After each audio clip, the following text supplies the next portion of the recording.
नमस्कार, मैं हूं आपके साथ सुमित अवस्थी और आप हैं न्यूज 18 इंडिया पर अपने फेवरेट डिबेट शो हम तो पूछेंगे के साथ। आज बात एक बार फिर नोटबंदी की।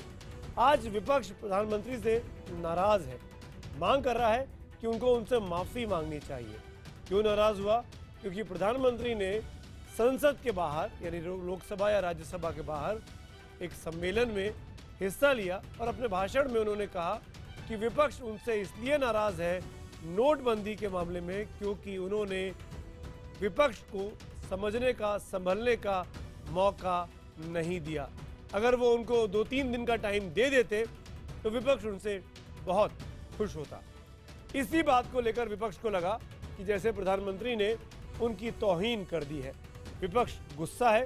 संसद की कार्रवाई हफ्ते के आखिरी दिन भी नहीं चल पाई। कुल मिलाकर जब से संसद शुरू हुई है, पहला दिन छोड़ दिया जाए 16 तारीख, तब से लेकर आज तक कोई कामकाज संसद में नहीं हो रहा है। नोटबंदी के नाम पर सिर्फ राजनीति हो रही है। संसद में सरकारी पैसे, हमारे और आपके जेब के पैसे का स्वाहा हो रहा है। मोदी बनाम विपक्ष की लड़ाई अब सड़क पर लड़ी जाएगी क्योंकि सोमवार को आक्रोश दिवस पूरा विपक्ष मना रहा है। भारत बंद जैसा माहौल बनाने की कोशिश में है, दिल्ली से लेकर कोलकाता तक और कश्मीर से लेकर तिरुवनंतपुरम तक। लेकिन क्या होगा वो आपको बाद में पता लगेगा। पहले दिन भर का ये घटनाक्रम कि आज किस तरीके से विपक्ष लामबंद हुआ प्रधानमंत्री के खिलाफ और फिर उसके बाद बड़े मंत्री सरकार के प्रकाश जावड़ेकर लाइव होंगे विपक्ष के तमाम सवालों का जवाब देने के लिए।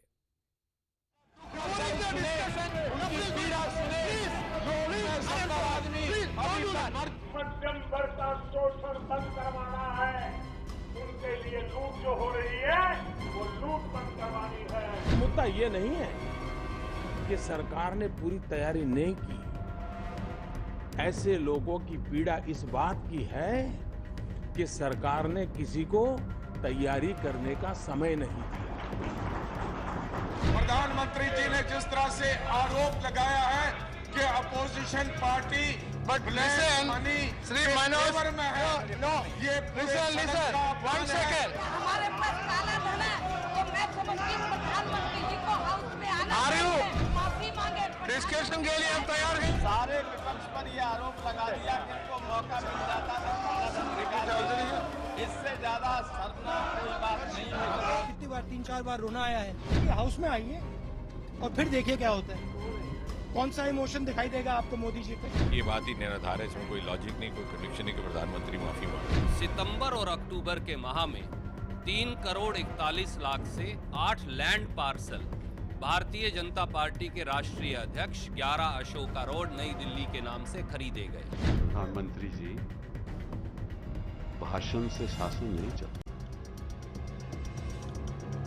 और नोटबंदी से राशन नहीं चलता। कई राज्यों के भारतीय जनता पार्टी के पदाधिकारियों के पास योजना की घोषणा के कई दिन पहले 2-2 हजार रुपए के नोटों के बंडल दिखाई दिए। जो भी जमीन की रजिस्ट्री है तो वो वैधानिक तरीके से होती है। तो देखिए, ये सब काले धन के पक्ष में खड़े होने वाले लोग हैं, इनके पास कोई मुद्दा नहीं है। सदन चलाना नहीं चाहते। House stand adjourn. बीजेपी इशारा कर रही है कि विपक्ष के लोग के पास काला धन है, इसीलिए वो लोग बेचैन हैं। तो विपक्ष उल्टा बीजेपी पर इल्जाम लगा रहा है कि आपने अपने काले धन को तो बचाने की कोशिश की, इसीलिए आनन फानन में इस स्कीम को लागू किया गया। इसीलिए हमारा आज का सवाल, बड़ा सवाल, कि क्या विपक्ष का यह आरोप सही है कि पीएम ने उनका अपमान किया?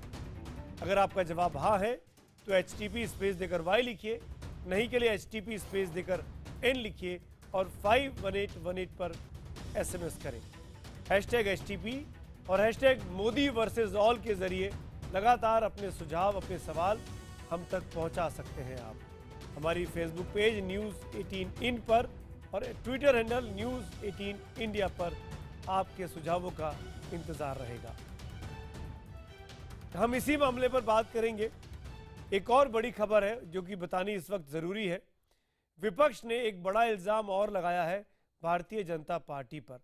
विपक्ष ने कहा है कि क्या बीजेपी के लोगों ने जो कलकत्ता में 3 करोड़ रुपए 8 तारीख के पहले जमा कराए, उसी तरीके से बिहार में बड़ी मात्रा में जमीन खरीदी गई 8 तारीख के ठीक पहले। क्या वो सब इस काले धन को सफेद करने की कोशिश थी? क्या बीजेपी के लोग जानते थे कि ये सब कुछ होने वाला है? इसी मुद्दे पर बात करते हैं, इन आरोपों का जवाब लेते हैं। सरकार के बड़े मंत्री हमारे साथ था, अब जुड़ रहे हैं प्रकाश जावड़ेकर साहब। जावड़ेकर साहब, हम तो पूछेंगे, मैं आपका स्वागत है, बगैर किसी लाग लपेट के। बिल्कुल, आपका भी। बगैर किसी लाग लपेट के, कपिल सिब्बल साहब कहते हैं कि भाषण से शासन नहीं चलता और बगैर धन के राशन नहीं चलता। इसका जवाब दीजिए कि आप लोगों ने आनंद फानंद में लागू कर दिया, आम जनता का ध्यान नहीं रखा। नहीं, पहले तो आज जिस पर विपक्ष बिफरा और बोलने लगा मैं उस कार्यक्रम में मौजूद था। वो संविधान की जो किताब लोकसभा ने निकाली है उसका प्रकाशन विमोचन उनके हाथ से हुआ। तब उन्होंने ये कहा, अपने भाषण के पूरे दरमियान पूरा संविधान पर भाषण था, और बाद में उन्होंने कहा कि संविधान की अपेक्षा जो थी कि गरीब और इनको न्याय मिले, और उसके लिए हमने एक फैसला लिया है जिसका आम नागरिक ने स्वागत किया है। लेकिन कुछ लोग, उन्होंने कोई विपक्ष वगैरह नहीं कहा, तो विपक्ष अपने पर क्यों चिपका रहे? उन्होंने कहा कुछ लोगों का विरोध शायद इसलिए है नहीं, उनको पहले खबर नहीं मिली। नहीं, तो ये मैं आपको, आप वर्ड दिखाइए। नहीं, मैं मान रहा हूँ, आपकी बात मान रहा हूँ। उन्होंने कहीं विपक्ष का नाम नहीं लिया, कहीं भी प्रधानमंत्री ने विपक्ष का नाम नहीं लिया। विपक्ष अगर अपने आप पर ही ओढ़ लेता है तो उसको हम क्या करें? उनको अगर उनके क्या, अभी मैं हिंदी का एक कहावत है, चोर के दाढ़ी में तिनका, लेकिन मैं उस तरह की बात नहीं करता। मैं इतना ही कहूंगा कि जो चीज उनको नहीं बोली वो क्यों अपने ऊपर ले रहे? ऐसा है देश की जनता ने। मैं आपको एक, सुमित, आपको एक बड़ी बात बताता हूं। पिछले 14 दिन 15 दिन से मैं सारे हमारे अनेक मित्र भी देख रहे हैं, सभी चैनल वर्नाकुलर, और ये लगभग 100-150 से ज्यादा चैनल है जो न्यूज दिखाते हैं, और हर एक ने, कतार में जो लोग खड़े थे उनसे सवाल पूछा, हर एक ने जवाब दिया कि यह अच्छा स्कीम है, मोदी ने अच्छा काम किया है, हमारे भावी पीढ़ियों को यह होगा। 50 साल का कैंसर है, वो दूर करने के लिए 50 दिन थोड़ी हमें तकलीफ होगी, हम करेंगे। कांग्रेस वैसे भी हमें लाइन में ही खड़ी कराती थी किसी भी हर चीज के लिए। नहीं, जावड़ेकर साहब, बहुत सारी चीजें। जावड़ेकर साहब, मेरे एक सवाल का जवाब दीजिए ना, जो बड़ा इल्जाम आप पे लग रहा है। आपके लोगों ने 3 करोड़ रुपए कलकत्ता में जमा करा दिए। आपके लोगों ने 8 नवंबर के पहले 3.5 करोड़ की जमीनें खरीद ली। अमित शाह जी के नाम पर जमीन खरीदी गई, 11 अशोक रोड के नाम पर रजिस्ट्री कराई गई। ये क्या था? क्या आपके लोगों को पता था? नहीं, ये मैं बताता हूं। देखो, ये इसमें कुछ भी नहीं है। ये 2-2.5 साल से अमित शाह जी जब से अध्यक्ष बने हैं, और उसके पहले भी जब नितिन गडकरी जी भी थे, तब से हम हर जिले का कार्यालय अच्छा हो और ये करे। इसमें लोग हमारा जो हिसाब होता है वो साफ होता है, वो चार्टर्ड अकाउंटेंट से केवल नहीं होता है, तो वो सारा इलेक्शन कमीशन में जमा भी हर साल होता है। तो हमारे सोर्सेस और पैसा इकट्ठा करके सार्वजनिक काम के लिए लोग पैसा देते हैं, और सार्वजनिक काम के लिए हमारे पार्टी के कार्यालय बनने का कार्यक्रम पिछले 4 साल से चल रहा है। अनेक शहरों में और जिलों में ये काम किया है। इतनी जमीन का क्या करेगी पार्टी? भी कर रहे हैं। और इतनी जमीन का पार्टी क्या करेगी? इतनी जमीन नहीं लिया है भाई, इतना जमीन नहीं लिया है, आपको पता नहीं होगा। ये सब क्या कहूं मैं, उसके लिए भी एक बहुत अच्छी कहावत है। अब इनके पास कोई मुद्दा नहीं बचा, तो ये गलत सलत आरोप लगा रहे हैं, लेकिन लोगों में नहीं, जावड़ेकर साहब, आप अगर आपको अपने बातों को साबित करना है तो बताइए, 8 तारीख के बाद आपने कितनी जमीनें खरीदी या नहीं खरीदी? ये सब कुछ 8 तारीख के पहले हुआ, इसलिए आप वही मैं बता रहा हूँ। 1 मिनट, नहीं, ये 4 साल से हमारा एक कार्यक्रम चल रहा है कि सभी जिलों को अच्छा कार्यालय ढंग से हो, और इसलिए वहां उस जिले में भी पैसा इकट्ठा करते हैं, फिर वहां की राज्य इकाई भी उनको कुछ मदद करती है, केंद्र की इकाई भी मदद करती है। तो इसमें कोई नई बात नहीं है, और ये 4 साल से चल रहा है। अब कोई ये अगर कहेगा कि 4 साल से आपका ये इरादा था तो हद हो गई। 4 साल पहले हम सत्ता में ही नहीं थे। नहीं, जावड़ेकर साहब, दो तीन चीजें जहां पर लगता है कि सरकार से होमवर्क नहीं हुआ।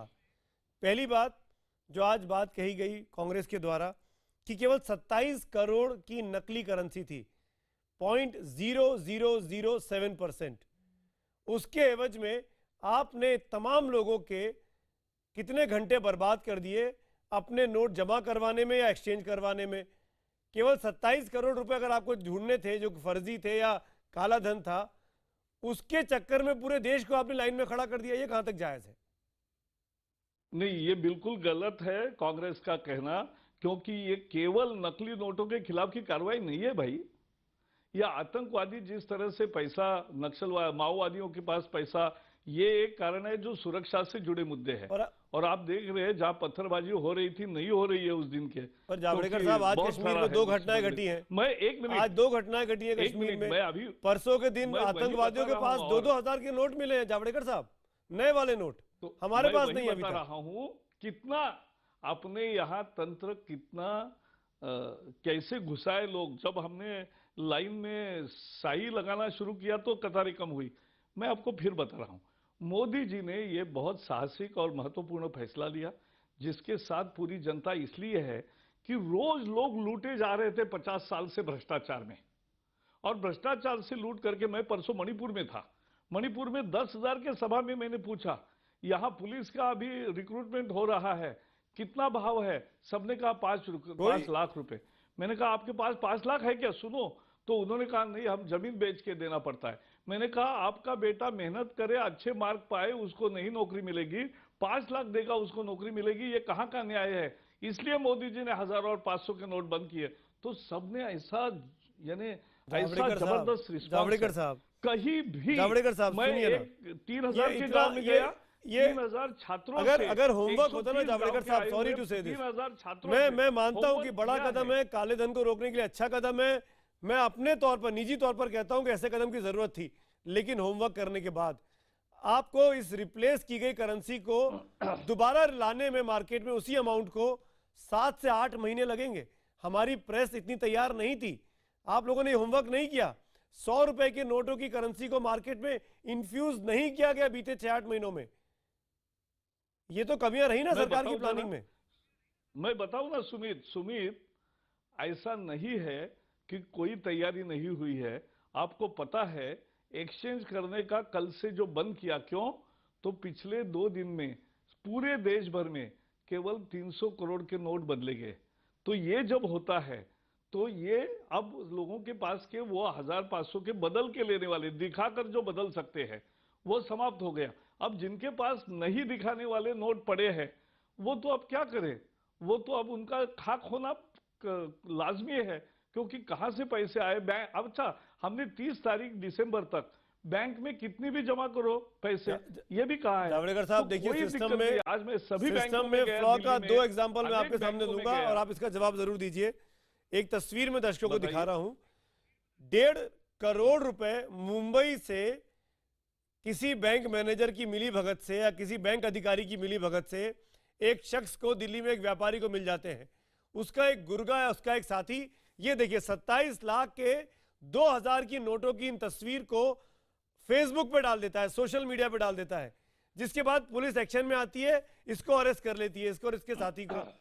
तो ये बैंकों के लेवल पर, बैंकों मैनेजर के लेवल पर चूक ना हो, रसूखदार लोगों को एक्स्ट्रा एडवांटेज ना मिल जाए।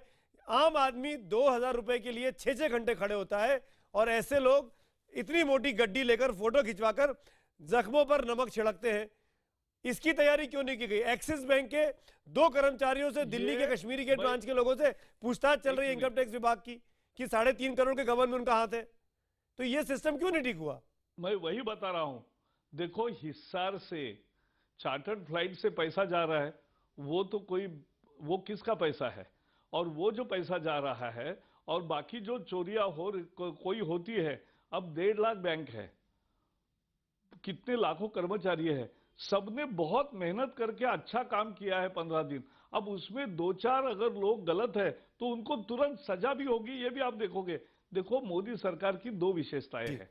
एक, संवेदनशील सरकार है, इसलिए जहां भी थोड़ी असुविधा हुई, क्या क्या सुविधा दे सकते हैं वो तुरंत दी, लेकिन हर सुविधा देते समय एक ही ख्याल रखा, जो लाजमी है और जिसकी सही जरूरत है और जिसकी दिक्कत हो रही है उसको ही, जैसे हमने कल अभी 1 तारीख को अनेक स्कूलों में, सरकारी स्कूलों में या बाकी हमारे सीबीएसई के से लेकर सब जगह फीस भरने का होगा, तो हमने कॉलेजेस, यूनिवर्सिटीज, उसमें फीस पुराने नोट में चलेंगे। 1000 के आज से बंद हो गए, केवल बैंक में जाएंगे।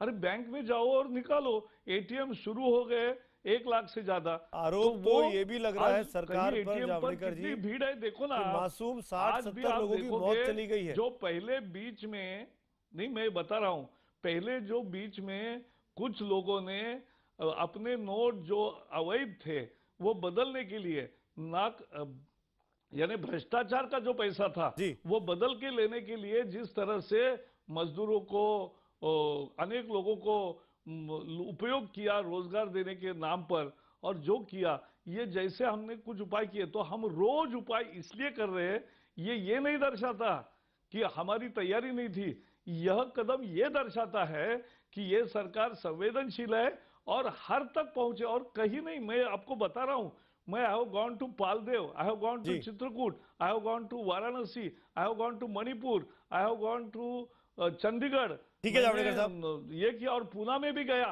तो सभी जगह एक टाइप का रिस्पांस है भाई। चलिए, आपको लग रहा है कि रिस्पांस अच्छा है और आप लोगों ने, चैनल ने माफ करिएगा, अगर आपको लगता है रिस्पांस अच्छा है, जनता आपके साथ खड़ी है, तो वेल एंड गुड। आपका ये जो कदम है जो देश की अर्थव्यवस्था को ठीक करने के लिए है, उससे आपको राजनीतिक फायदा भी मिलता है, तो बेस्ट ऑफ लक है आपको। लेकिन लोगों में गुस्सा भी है, लोगों में नाराजगी भी है, लोगों को परेशानी भी है, इसका ध्यान रखिएगा जावड़ेकर साहब। इस वक्त अगर घावों को मरहम नहीं लगाया तो आप लोगों को चुनाव के वक्त में दिक्कतें भी हो सकती हैं, ऐसा मुझे लगता है। देखो, देश बदलने की कसम खाई है, देश को अच्छा करेंगे, चुनाव के फायदे से सारे गणित जो कांग्रेस के समय होता था वो राजनीति मोदी जी की नहीं है। हम सबको साथ लेकर जाएंगे और सबका विकास करेंगे। चलिए, शुक्रिया जावड़ेकर साहब, सबको साथ लेकर चलने की बात कर रहे हैं आप, थैंक यू सो मच। लेकिन मेरे साथ अब जो पैनल है उसमें आधे लोग ऐसे हैं जो कतई भी बीजेपी के साथ नहीं जाते दिखाई दे रहे। मीम अफजल साहब कांग्रेस के प्रवक्ता मेरे साथ हैं, स्वागत है आपका अफजल साहब। शाहनवाज हुसैन बीजेपी के प्रवक्ता सीनियर लीडर मेरे साथ हैं, स्वागत है शाहनवाज साहब। पवन वर्मा जी जेडीयू के नेता मेरे साथ हैं, आपका भी स्वागत है। राकेश सिन्हा आरएसएस के विचारक हमारे साथ हैं, आपका भी स्वागत है। आप चारों का साथ में बीएसपी के नेता एमएच खान साहब मेरे साथ लखनऊ से जुड़ रहे हैं प्रवक्ता, आपका भी खान साहब स्वागत है। सीधे मैं आऊँगा क्योंकि सरकार को बहुत वक्त दिया। शाहनवाज जी सबसे आखिर में आप जवाब दीजिएगा।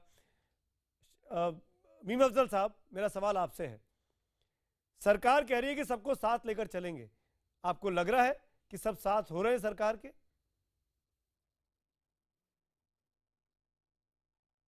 देखिए, शुरू में तो चंद अपोजिशन जमातें आई थी, नीतीश कुमार जी ने वेलकम किया था, और आज सारी अपोजिशन सरकार के खिलाफ खड़ी हुई है पार्लियामेंट में, और ये कह रही है कि प्रधानमंत्री अपोजिशन की बेइज्जती कर रहे हैं, इसलिए उन्हें माफ़ी मांगना चाहिए। इससे अंदाज़ा हो जाता है कि सरकार कितना सबको साथ लेकर के चलना चाहिए। दूसरी अहम बात मैं ये कहना चाहूँगा कि आज आपने जावड़ेकर साहब से बात की, बहुत अच्छा किया।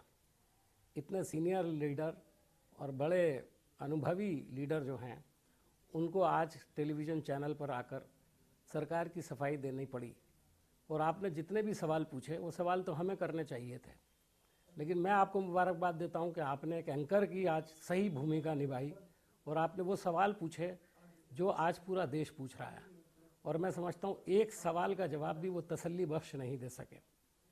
अगर जो कुछ उन्होंने कहा है उसको हम अगर ये मान लें कि वो पूरे देश के अंदर घूम रहे हैं और हर तरफ से वाहवाह की हो रही है, तो फिर मेरे ख्याल में उन्हें घबराने की कोई बात ही नहीं है। आपने आखिर में यहाँ तक कह दिया कि आने वाले चुनाव में आपको परेशानी हो सकती है, आपकी ज़ाती राय भी हो सकती है, हो सकता है आपके चैनल की भी राय हो, लेकिन मुझे ऐसा लगता है, मैं भी पिछले 1-1.5 हफ्ते के अंदर काफ़ी इधर उधर गया हूँ। मैं लखनऊ में था 4 दिन से, सारी मार्केटों में घूम रहा था। सच्ची बात अवस्थी जी यह है कि मार्केटों में दुकानें खुली हुई हैं, 8-8 सेल्समैन एक दुकान में बैठे हुए हैं, ग्राहक एक भी नहीं है, 5% से ज़्यादा दुकानदारी नहीं है, तमाम कारखाने बंद हैं, लोगों के पास अनएम्प्लॉयमेंट इतना बढ़ गया है। 15,000 मजदूर उत्तराखंड से जो सब्ज़ी काटते थे और सब्ज़ी को शहरों तक पहुंचाने का काम करते थे, वो यूपी और बिहार चले गए, इसलिए कि जो सब्जी वाले हैं उनके पास 300 रुपए के हिसाब से उनको देने के लिए दिन भर का पैसा नहीं है जी। तो पोजीशन ये है कि आज पैसा नदारद है ये और तो लोग एक दूसरे की शक्ल देख रहे हैं। ये मैं आपको बता नहीं सकता ये हूं, तस्वीरें मेरे तो जैसे अफजल आदमी साहब, से अफजल साहब 500 और 1,000 मैं सबसे एक लोगों ने रिएक्शन मांगा ले है। लेता हूँ, फिर डिबेट को ओपन करता हूँ ताकि सबकी एक बार बात आ जाए, क्योंकि जावड़ेकर साहब का वक्त थोड़ा ज्यादा हो गया, 10 मिनट के बदले 15 मिनट तक मेरे साथ जुड़े रह गए। पवन वर्मा साहब, मैं सिर्फ एक बात कहूंगा जी सिर्फ चलिए, एक बात कहूंगा, आप पूरी कर लीजिए। सिर्फ एक बात कहूंगा कि प्रधानमंत्री इसको नाक का मसला क्यों बना रहे हैं? G2 के मसले में क्या इन्होंने ही हमारे प्रधानमंत्री से नहीं कहा था जब तक वो नहीं आएंगे सदन में, सदन नहीं चलने देंगे, और वो बैठे हैं सारे दिन, और वो बैठे थे। ये नाक का मसला नहीं। मैं मोदी जी से बहुत आप लोग मुद्दाना सियासी बदला ले रहे करता हैं, हूं। आप लोग सियासी बदला ले रहे हैं। डेमोक्रेसी में है नहीं डेमोक्रेसी ना बिल्कुल नहीं ले रहा है। मैं सिर्फ एक बात कह रहा हूं, वो समझ लीजिए जी। डेमोक्रेसी के अंदर प्रधानमंत्री को 31% लोगों ने वोट दिया उनकी पार्टी को, और उनको लीडर बना करके पार्लियामेंट में भेजा, और पार्लियामेंट ने उनको प्रधानमंत्री बनाया। जब पार्लियामेंट ने उनको प्रधानमंत्री बनाया है तो उनका पहला फर्ज ये है कि पार्लियामेंट के अंदर हर चीज का जवाब दें। वो पिछले कई दिनों से देश के मुख्तलिफ हिस्सों में जा रहे हैं। ठीक है, मैं जवाब लूंगा शाहनवाज हुसैन से। प्रधानमंत्री क्यों संसद को अवॉइड कर रहे हैं, जो कि विपक्ष का आरोप है? क्यों नहीं दे देते? ठीक है, पार्लियामेंट में क्यों नहीं दे देते? ठीक है, पवन वर्मा जी, मैं आपसे पूछूंगा, क्या आपको भी लगता है कि प्रधानमंत्री संसद का या विपक्ष का अपमान कर रहे हैं?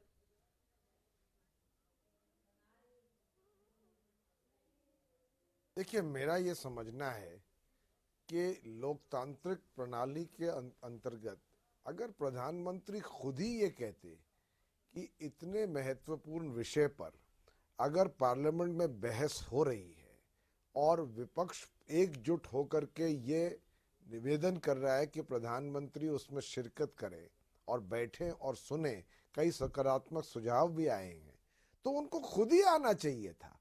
ये कोई नियम के तहत नहीं होता है। बिल्कुल, किसी भी आप लोकतंत्र में देख लीजिए, जो असल लोकतंत्र है वहां हाउस ऑफ कॉमन्स में देख लीजिए, और इस निर्णय की तो प्रधानमंत्री ने खास ओनरशिप ली थी, उसकी सार्वजनिक घोषणा भी उन्होंने ही की थी, उसके डिटेल भी उन्होंने समझाए थे। अब इस समय वो और जगह इस मामले पर बयान दे रहे हैं। पार्लियामेंट सेशन में है, विपक्ष एकजुट होकर के उसकी मांग ये है कि प्रधानमंत्री जी आए और सुने और बैठे। वो आते भी हैं तो थर्सडे को राज्यसभा में, उस दिन जब उनका क्वेश्चन डे है, 1 घंटे के लिए बैठते हैं। अगर शुरुआत से ही वो उनकी ये धारणा होती कि मैं जवाब दूंगा, आप सवाल पूछिए, मैं अकाउंटेबल हूँ, लोकतंत्र की प्रणाली में मैं अकाउंटेबल हूँ, मैं शिरकत करूंगा, तो उससे क्या होता कि जो ये विश्वास का अभाव हो गया है विपक्ष में और ट्रेजरी बेंचेस में, शायद नहीं होता। ठीक है, और आज पार्लियामेंट चल रही होती और बैठ रही होती। शाहनवाज हुसैन, क्यों ऐसा इंप्रेशन जा रहा है कि प्रधानमंत्री अवॉइड कर रहे हैं सदन को? देखिए, जो ये सवाल उठा रहे हैं प्रधानमंत्री को अच्छी तरह जानते हैं कि उनके हर सवाल का जवाब प्रधानमंत्री जी के पास है। हमारे प्रधानमंत्री ऐसे नहीं है जो इनके सवालों से घबरा जाए। वो अपनी बात को प्रामाणिकता के साथ रखते हैं। अगर विपक्ष का बस चले तो ये किसी मंत्री को क्वेश्चन आवर न करने दें, ये हर सवाल का जवाब कहें प्रधानमंत्री दें, तो रोज ये प्रधानमंत्री को कटघरे में खड़ा करें और सवाल पूछें और प्रधानमंत्री बैठे रहें। ये पहली बार पार्लियामेंट के अंदर, मैं भी 15 साल रहा हूँ, मैंने भी देखा है कि हर विषय पर प्रधानमंत्री नहीं आते। जब लीडर, जिस राज्यसभा की बात पवन जी कह रहे हैं, उस राज्यसभा में जब आपने अपनी बात रख ली, लीडर ऑफ हाउस जो वित्त मंत्री हैं, उन्होंने जब बोलना चाहा तो आपने चलने नहीं दिया, क्योंकि विपक्ष जानता है कि इनको 28 तारीख की एक डेडलाइन है। ये भारत बंद कह रहे हैं, उसके लिए ये माहौल बना रहे हैं, संसद का उपयोग अपने भारत बंद के लिए कर रहे हैं। ये सुनना ही नहीं चाहते, और जिस दिन प्रधानमंत्री बोलेंगे उस दिन बगले झांकेंगे, ये भी हम जानते हैं। आज प्रधानमंत्री ने एक सवाल किया, इन्होंने कहा, प्रधानमंत्री जी ने एक सवाल किया कि जो लोग काले धन वाले हैं उनको समय नहीं मिला। एक बार विपक्ष का नाम नहीं लिया, खुद कह रहे हैं कि हमें कहा। अरे आपको कहाँ काला धन वाले मानते हैं? हम मानते नहीं, जबरदस्ती आप कहते हैं हमें कहा। प्रधानमंत्री का बयान दिखा दीजिए, अगर उसमें एक बार भी उन्होंने कहा कि विपक्ष के पास काला धन है इसलिए जो वो बात- नाराज हैं, ये जो एक बात- बार नहीं कहा। शाहनवाज मैं भाई, अपनी जो बात withdraw जावड़ेकर कर साहब भी दूंगा। बोल रहे थे, लेकिन चोर की दाढ़ी में तिनका। जी खान साहब नहीं, वो मैं नहीं, आप मत कहिए, मैं तो उनकी बात पकड़ रहा हूँ, आप मत नहीं कहिए। जा रहा हूँ। मैं आपको, उन्होंने भी नहीं कहा, उन्होंने भी कहा कि इस तरह की कहावत है, लेकिन मैं कहना नहीं चाहता हूँ, कहते हुए कह गए। नहीं कहना तो देखिए वो पुराने खान नेता साहब, हैं, पार्टी के ठीक प्रवक्ता है। रहे। शाहनवाज भाई वो मैं आता हूँ, सोच शाहनवाज समझ भाई के मैं आता हूँ। बोलते, एमएच आपने खान, बोला। एमएच खान, मैं इसमें एक लाइन जोड़ रहा हूँ। मैं कह रहा हूँ कि कृपया हमारे प्रधानमंत्री गूंगे प्रधानमंत्री नहीं हैं। आप इंतजार कीजिए, जब जरूरत होगी जिस फोरम पर जवाब वो देते, पार्लियामेंट में भी वो बोलेंगे, कोई दिक्कत नहीं। लेकिन आपकी जिद कि हर बात पे प्रधानमंत्री बोले, हर बात पे प्रधानमंत्री दोनों बोले, तरफ ये जिद हो गई है भाई। पीएम आएंगे तो हाउस चलेगा, हम आपकी जिद क्यों माने? हमको जब बोलना होगा तब हम बोलेंगे। आपको ज्यादा लग रही है खान साहब, भाई खान साहब मैं आपसे पूछूंगा, क्या चोर की दाढ़ी में तिनका है? जब पीएम ने नाम नहीं लिया तो क्यों विपक्ष ने अपने ऊपर ओढ़ लिया? क्यों मायावती जी चीख चीख कर बोलने लगी? क्या दिक्कत हुई? खान साहब ऐसा कुछ नहीं है। देखिए ये समाजवादी पार्टी के लोग या जितने लोग राज्यसभा में मौजूद थे, जब पहले दिन राज्यसभा शुरू हुई, उसी दिन बहन कुमारी मायावती जी ने कहा था कि इतना बड़ा फैसला प्रधानमंत्री मोदी जी ने ले लिया है देश में, इससे बड़ा भारी गरीबों की तकलीफ होगी, किसानों को तकलीफ होगी, तो प्रधानमंत्री को आके अपनी बात रखनी चाहिए।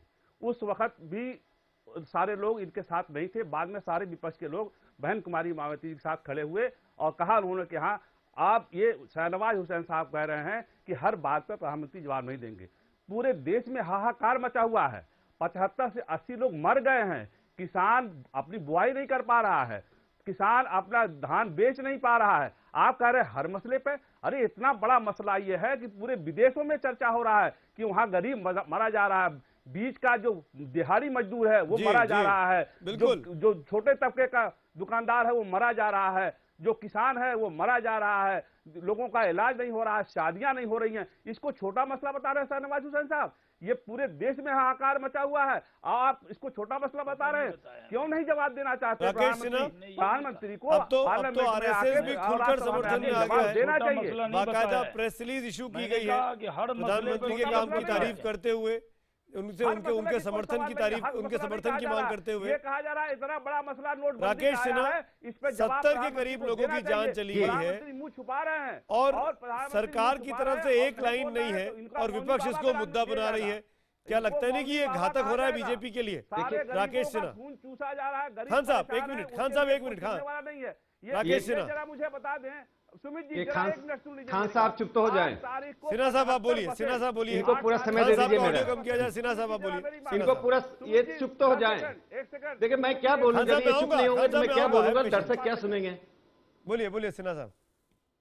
देखिए मैं एक बात कहना चाहिए, पवन जी बैठे हुए, मीम अफजल साहब बैठे हुए, दोनों ही एक सीजन पार्लियामेंटियंस रहे हैं, मैं इन पर सवाल नहीं करता हूं, लेकिन ये जानते हैं कि जब नीतिगत बातें होती हैं तो प्रधानमंत्री को संसद में आना अनिवार्य होता है, संसद में बयान देना होता है। क्या यहां पर कोई नीतिगत बात है? नीतिगत बात यह है कि ये करेंसी जो 500 1000 का नोट कैंसिल हुआ, इससे कौन लोग प्रभावित हैं? देश में दो तरह के लोग हैं मीम अफजल साहब, एक आम आदमी है, खास आदमी है। जो लोग उन खास आदमियों के ही घर जा रहे हैं, उनके ही पास जा रहे हैं जिनके पास काले धन का कारोबार है, उन्हें लगता है आम आदमी में हाहाकार है। जो लोग आम आदमी में जी रहे हैं, क्यू में लग रहे हैं, क्यू में खड़े 6-6 घंटे खड़े हैं और 6 जो आदमी क्यू में लग रहा है, क्या उसके पास काला धन है? अपनी बात, क्या उसके पास काला धन है? जो बात राहुल गांधी नहीं, मैं क्या अरे मैं तो पूरी बात मैं पूरी बात कर लूं। जो लोग 6-6 घंटे क्यू में लग रहे हैं, वे अपनी परेशानियों के बावजूद भी सरकार के निर्णय का स्वागत कर रहे हैं। अरे आप कह रहे 60 लोग मर गए काले धन के कारण, 2 दशक में 2 लाख किसानों ने सुसाइड किया। क्यों पूरे विदर्भ का कृषि उद्योग समाप्त हो गया, कृषि समाप्त हो गया? उसका कारण था काले धन के लोगों ने कमोडिटी इंडस्ट्री को ही कब्जा कर लिया, काले धन के लोगों ने कोऑपरेटिव मार्केट को समाप्त कर दिया, काले धन के लोगों ने देखिए आतंक कहां है, आतंकवादी। 2 बातें सुन लीजिए सुमित जी, आतंकियों और नक्सलियों के बीच हाहाकार था, मुझे लगा उनकी तरफ से आवाज उठेगी, लेकिन आज विपक्ष काले धन का प्रवक्ता बन गया है। राहुल गांधी से लेकर अरविंद केजरीवाल होते हुए बहन मायावती आज काले धन के कारण परेशान है। यदि प्रधानमंत्री ने आरोप नहीं लगाया तो मैं कहता हूं विपक्ष काले धन का प्रवक्ता बना हुआ है। जवाब दीजिए मीम अफजल। आज मीम अफजल जवाब दीजिए, काले धन के प्रवक्ता के तौर पर विपक्ष सामने आया है। राकेश सिन्हा जी, एक बात मैं पूरी कर लूं। राकेश जी मैं आऊंगा, बचा के रखिए। करिए 30 सेकंड, एक बात मैं पूरी कर लूं। आपकी बात बहुत देर में खत्म होती है, बस एक बात पूरी कर लूं। नहीं, मैं एक बात पूरी कर लूं, देर में खत्म नहीं होगी। मैं इतना ही कहना चाहता हूं कि मैं दो घटनाएं बताता हूं। बिहार में एक डॉक्टर को हार्ट अटैक हुआ। क्यों? 37 करोड़ का काला धन मिला। एक व्यक्ति पकड़ा गया दीमापुर में 6.5 करोड़ काले धन को लेकर जा रहा था। इस तरह की देश भर में सैकड़ों हजारों घटनाएं आ रही हैं। घटनाएं तब खुलेंगी जब रॉबर्ट वाड्रा और पॉलिटिकल पार्टी के नेताओं की बात आएंगी तो प्रधानमंत्री अब तो रॉबर्ट वाड्रा का नाम ले लिया काले धन के साथ। जवाब दीजिए अफजल साहब। मीम अफजल, देखिए, रॉबर्ट वाड्रा के खिलाफ आप बहुत कुछ कर चुके हैं। मेरे ख्याल में आपने कोई कसर तो छोड़ी नहीं है। आज उनका जिक्र क्यों कर रहे हैं आप? मेरा ख्याल ये है कि आपके पास अपनी बात का तर्क पूरी तरह पॉजिटिव तरीके से देने का कुछ मवाद है नहीं, इसलिए आप इस तरह की बातें कर रहे हैं। मैंने देखा है कि राकेश सिन्हा जी, जब आपसे सवाल पूछा जाता है तो आप कांग्रेस पे हमला करना शुरू कर देते हैं। यहाँ तक कि आपने कह दिया 60 आदमियों की मौत का कोई मतलब नहीं है, कोई ख़ास बात नहीं है, जबकि कई लाख लोगों ने खुदकुशी कर ली। तो इसका मतलब ये कि जो कई लाख लोगों ने खुदकुशी कर ली, तो अगर 60 मर गए तो क्या है? अगर आपका रवैया, और आप आरएसएस से बिलोंग करते हो, ये एक अवामी ऑर्गेनाइजेशन है, लोगों को दोनों को जोड़ आप एक पत्रकार हैं, साहित्यकार हैं, मरने पर बातों को समझना सीखिए। मैं आपको बीच में नहीं टोक रहा था, आपको नहीं टोक रहा था। इस तरह से गलत व्याख्या मत कीजिए। 7 लोग नहीं, मैंने कहा राकेश सिन्हा जी, मैं आपसे वादा करता हूँ अगली बार आप बोलेंगे तो मैं आपको बोलने नहीं दूंगा। मैं आपको वादा करता हूं कि अगर आप अगली बार बोलेंगे तो मैं आपको बोलने नहीं दूंगा। आपकी आदत है। अगर आप इसी तरह चाहते हैं, अगर इसी तरह चाहते हैं तो ठीक है। आप दोनों सीनियर लोग हैं, प्लीज डोंट बी वरीड। एक दूसरे के ऊपर नहीं बोलिए प्लीज, बारी बारी से। राकेश जी आपने सवाल खड़े किए, आपके सवाल पर मीम अफजल जवाब दे रहे हैं, सुन लीजिए। मैं आपको मौका दूंगा। राकेश जी मैं आपको ऑडियो कम कर दूंगा। राकेश जी मैं आपको ऑडियो कम करूंगा। मीम अफजल साहब अपनी बात करिए। राकेश जी मैं आपको मौका दूंगा, डोंट वरी। शाम तक झूठ बोलते हैं आप लोग। अब खान साहब मैं आऊंगा आपके पास। मीम अफजल साहब बात पूरी करिए। अफजल साहब बात पूरी करिए 30 सेकंड्स में, फिर वर्मा साहब और फिर शाहनवाज हुसैन। देखिए सुमित जी, मैं आपके चैनल पर तू मैं करने नहीं आया हूं।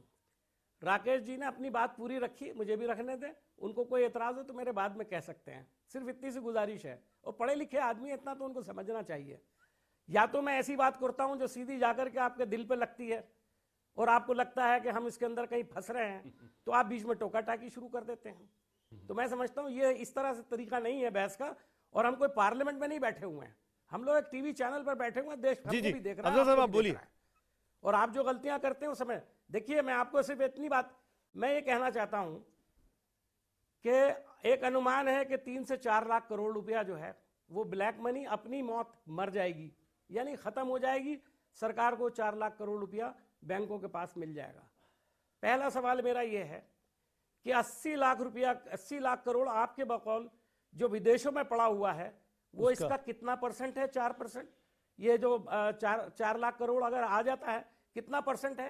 अगर आप उस पर हमला करते, उसके खिलाफ अभियान चलाते, तो देश को इतनी बड़ी जो परेशानी से नहीं गुजरना पड़ता। ठीक बात। 97% लोग लाइन में लगे हुए हैं। ठीक बात। और मुझे बता दीजिए, इस लाइन के अंदर आज जो आपने 2000 रुपए बंद कर दिए, ये 2000 लेने वाले सब दलाल हैं, सब ब्लैक मार्केटर हैं। शाहनवाज हुसैन, आपने उन लोगों को रोटी खाने के लिए बंद कर अफजल दिया। साहब आपने बात की। शाहनवाज हुसैन कहते हैं कि उसमें लोग दलाली कर रहे थे, आप जनता की बेइज्जती कर रहे हैं। शाहनवाज हुसैन साहब, यही बात जो अफजल साहब कह रहे हैं, ये कई कॉर्नर से उठ चुकी है कि ये बात थी कि जो विदेशों में काला धन है वो लेकर आएंगे, उसको क्यों बख्श दिया? आपने एक तुलना, आपने राकेश जी की तुलना को गलत दिशा में लिया। मैं आपसे ये कहता हूँ, मैं आप ही की तुलना से बात शुरू करता हूँ। आप ये कह रहे हैं कि 3 लाख 4 लाख करोड़ आएगा, ये क्यों ला रहे हो? पहले 80 लाख करोड़ लाओ। ये जो 3 लाख 4 लाख करोड़ आएगा, 4 लाख करोड़, इसके लिए हमें मुबारकबाद तो दीजिए कि वो काला धन कम से कम ये तो देश का आ रहा है। और उसके लिए हमें प्रेरित कीजिए कि हम वो हमारी आलोचना कीजिए कि हम कालाधन जल्दी लेके आए। उस 4 ये लाख तो करोड़ आपका के लिए जायज बात आपने है। देश के 1 लेकिन करोड़ जो 25 लाख जो लोगों को लाइन में लगा दिया। सर, माजरत के साथ मैं कहता हूं कि आज 4 लाख करोड़ जो काला 18 धन है दिन हो अगर गए देश के शाहनवाज खाते साहब, में वो आ जाएगा। और आप जो समझ रहे हैं ना कि पब्लिक आपके साथ है, आप किसी बैंक में लाइन में लगकर आपका कोई लीडर खड़ा हुआ, मैं अगर एक लीडर आपका लाइन में जाके खड़ा होता तो मैं मानता कि आप बड़े बहादुर हैं और पब्लिक आपके साथ है, आपके कपड़े उतार देते लोग। हम सब लोग इतना नाराज है लोग। अरे साहब, अच्छा अफजल साहब, चलिए ना हम ही आपके साथ चलते हैं, हम कोई कपड़े नहीं उतारने वाला। मैं आपकी बात नहीं कर रहा हूँ, मैं आपकी तमाम पार्टी के बड़े लीडरों की बात कर रहा हूँ। मैं आपको कह रहा हूँ, मैं आपको बहुत आप कह रहे थे इसलिए मुझे भी मौका दे दीजिए। राकेश जी को आप कह रहे हैं कि तुलना कर दिया, आज मैं कह रहा हूँ कि आप 4 लाख करोड़ जो आ रहा है उसके लिए आप स्वागत नहीं कर रहे, आप कह रहे हैं पहले 80 लाओ, जिसका मतलब 4 लाख छोड़ दें। आप ही की बात से मैं कहता हूँ, मैं अपनी बात नहीं कह रहा कि 4 लाख करोड़ अगर देश के लिए 4 लाख करोड़ हिंदुस्तान के गरीबों की तकदीर को बदल देगा, हिंदुस्तान की तस्वीर को बदल देगा, ये 4 लाख करोड़ कम नहीं है। आपने एक बार नहीं बदलेगा, किसानों का कर्जा माफ किया था तो उसका गुणगान अभी प्रूफ करूंगा, अभी आपको साबित करूंगा कि ये नहीं बदलेगी। अगर देश में 4 लाख करोड़ देश की नहीं बदलेगी 4 लाख करोड़ से। आतंकियों का पैसा अगर बर्बाद हो रहा है तो आपको क्यों दर्द हो रहा है? अगर नक्सलियों का पैसा, ड्रग माफिया का पैसा, माओवादियों का पैसा बर्बाद हो रहा है, बिल्कुल दर्द नहीं हो रहा है। आपको दर्द नहीं होना चाहिए, आपको आपने परेशानी में डाला है। दीजिए। देश की जनता 95%, 97% लोग जिनको परेशानी है, उनका दर्द है। लेकिन देश महान बने, देश गरीबों के लिए काम करने वाला देश बने। अरे अडानी अंबानी की भी तलाशी ले लो ना, कितना पैसा उनके पास है। अफजल साहब, मैं आऊंगा आपके पास। अडानी आज कई दल के लोगों ने हमारा साथ दिया है, खुद जेडीयू ने अंबानी अडानी की भी तलाशी ले लो ना, पता लग जाएगा कितना पैसा है उनके पास। कदम है, देश का कितना रुपया उन लोगों ने आ रहा है, कर्जे ले लेकर के वापस न करने का तैयार करना चाहिए। पवन वर्मा साहब, 1 रुपया भी पवन वर्मा साहब, खाएगा। एक मिनट शाहनवाज भाई, एक मिनट। पवन वर्मा साहब, इस तर्क में कितना दम है कि कम से कम 4 लाख करोड़ तो सामने आया, उसके लिए सरकार की तारीफ क्यों नहीं कर रहा है विपक्ष? पवन वर्मा जी, आप हमारी पोजीशन तो आप जानते हैं। शुरुआत से ही हमने, नीतीश कुमार जी ने खुद इस कदम का स्वागत किया था और समर्थन किया था, क्योंकि हम चाहते हैं कि काले धन के खिलाफ लड़ाई में कोई भी मुहिम छिड़े, हम उसके साथ हैं। आज भी नीतीश कुमार ने दोहराया है कि ये साहसी कदम है और देश को इसके दूरगामी फायदे हो सकते हैं। पर साथ साथ हमने ये हमेशा कहा है कि अगर आप इतना बड़ा कदम उठा रहे हैं, और मुझे समझ नहीं आता कि अगर इस तरह की बात विपक्ष से कोई भी करे बीजेपी के साथ, तो राकेश जी तो खुलेआम कह रहे हैं कि विपक्ष पूरी तरह से भ्रष्टाचारियों का प्रवक्ता हो गया है। इस तरह का संवाद का तर्ज का लहजा ही गलत है। हमने इसका समर्थन किया, साथ साथ हमने कहा कि आप एक समय में 86% करेंसी को कागज के टुकड़े बना रहे हैं, जबकि देश में लगभग मैं समझता हूं 50% या 47% लोग बैंकिंग नेटवर्क में नहीं है। 30 करोड़ लोगों के पास आईडी कार्ड्स नहीं है जो कि वैलिड है।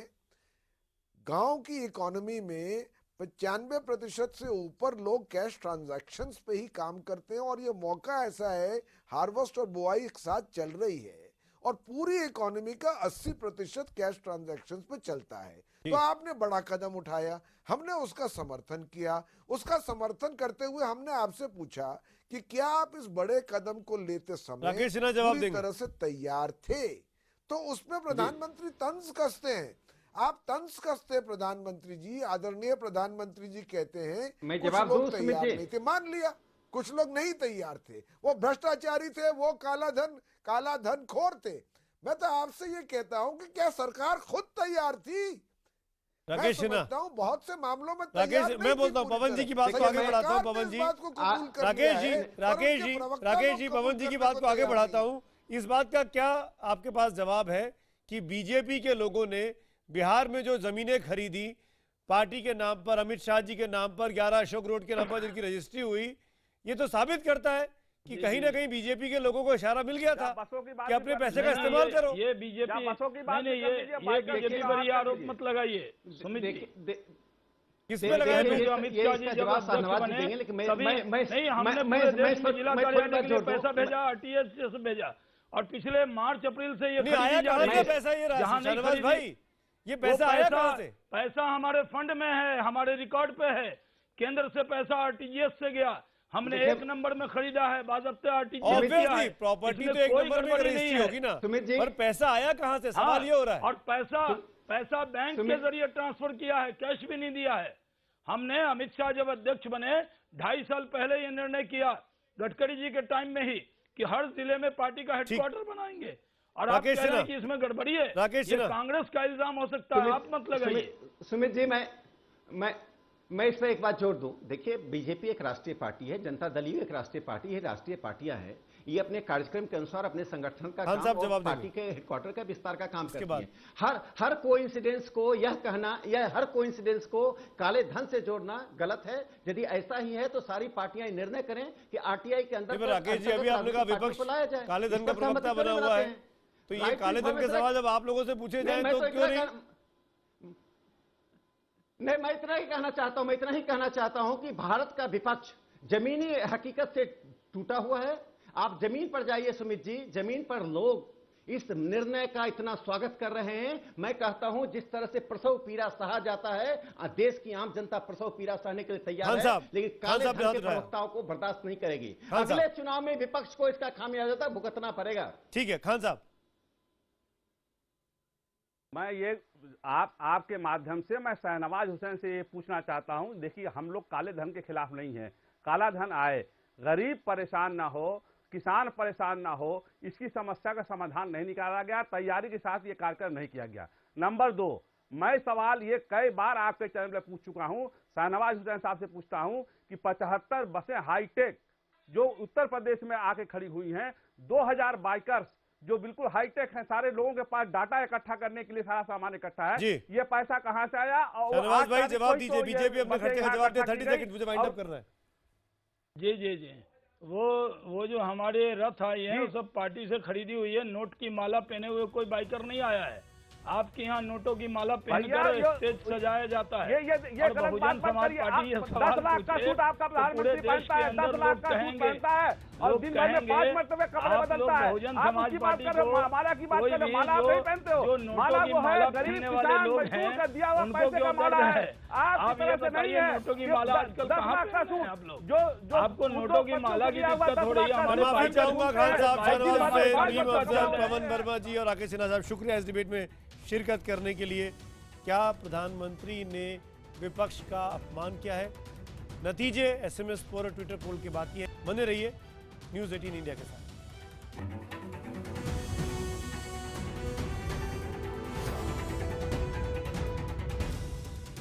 हम तो पूछेंगे में हमारा आज का सवाल था, क्योंकि नतीजे का वक्त हो गया है।